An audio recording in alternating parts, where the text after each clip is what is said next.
Shalom Sobat Kairos, firman Tuhan pada hari ini dikutip dari Wahyu pasal 22 ayat yang ke-10. Lalu ia berkata kepadaku, jangan memeteraikan perkataan-perkataan nubuat dari kitab ini, sebab waktunya sudah dekat. Sobat yang dikasihi Tuhan, kita bersyukur jikalau hari ini dalam anugerahnya kita boleh hidup dan masuk dalam rancangannya yang agung.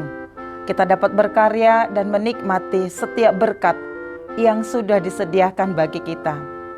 Tanpa kita sadari, waktu terus berjalan, setiap hari kita disibukkan dengan segala aktivitas kita masing-masing. Tentu kepada setiap orang, Tuhan memberikan waktu yang sama. Namun tidak semua orang dapat mempergunakan waktu sebaik mungkin.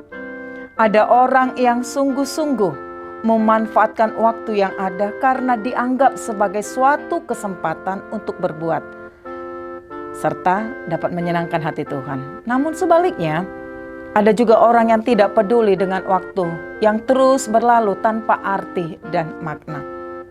Saudara yang dikasihi oleh Tuhan, firman Tuhan hari ini dalam menjalani masa-masa Advent, yaitu masa penantian, mengajak kita kepada suatu perenungan yang begitu dalam. Sudah sejauh mana kita memanfaatkan setiap waktu yang ada? Waktunya sudah dekat. Berbicara soal waktu, maka setiap orang harus tahu dan menyadari bahwa waktu adalah milik Tuhan. Allah sang pemilik waktu, maka Allah juga lah sang penentu waktu. Sampai kapan hidup ini boleh berjalan dan kapan Tuhan akan memberhentikannya, itu adalah otoritasnya. Karena Dia adalah Alfa dan Omega, yang awal dan yang akhir. Waktu Tuhan sudah dekat. Kata dekat di sini mau mengatakan bahwa tidak lama lagi. Namun demikian, tidak ada satupun manusia yang dapat memprediksi kapan Tuhan akan datang untuk kedua kalinya. Kedatangannya seperti pencuri pada malam hari, mau menunjuk pada ketidakpastian kapan terjadi zaman dan masanya. Ketidakpastian menunjuk kepada waktu yang tiba-tiba, tak terduga dan mengejutkan. Akan senantiasa mengingatkan orang Kristen sepanjang masa untuk sedia menyambut kedatangan hari Tuhan.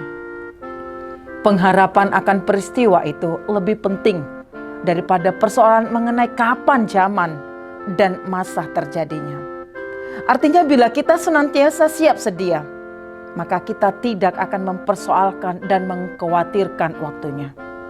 Pengharapan kita akan sangat mempengaruhi kehidupan kita masa kini.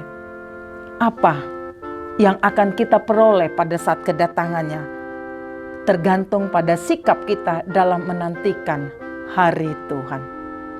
Ketika waktu Tuhan tiba, Tuhan bertindak sebagai hakim yang adil untuk menimbangi dan memutuskan perkara.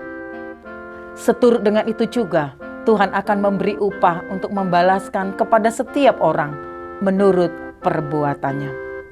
Amanat dalam wahyu ini dilarang untuk memeteraikan, tentu karena berhubungan dengan waktu yang sudah dekat.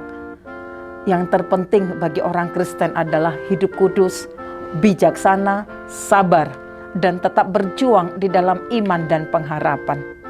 Karena ketika waktunya tiba, tidak ada lagi masa-masa pertobatan. Pada waktu itu Tuhan akan membawa hukumannya bagi dunia. Waktunya sudah dekat. Ini menjadi dorongan bagi kita bukan untuk bermalas-malasan, melainkan untuk hidup dengan sungguh-sungguh sebagai orang Kristen. Mahatma Gandhi pernah berkata, hiduplah seakan kamu mati esok hari, tetapi berjalanlah seakan kamu hidup untuk selamanya. Pemahaman teologis ini harus menjiwai umat percaya saat masa Advent ini. Kita meyakini kedatangan Yesus untuk menghakimi secara tidak terduga. Maka kita terpanggil untuk melakukan yang terbaik, terindah, dan termulia di setiap masa selamanya, ditanggapi secara positif dan konstruktif. Tetaplah semangat Sobat Kairos, tetap patuhi protokol dimanapun kita berada. Selamat beraktivitas, Tuhan memberkati. Amin.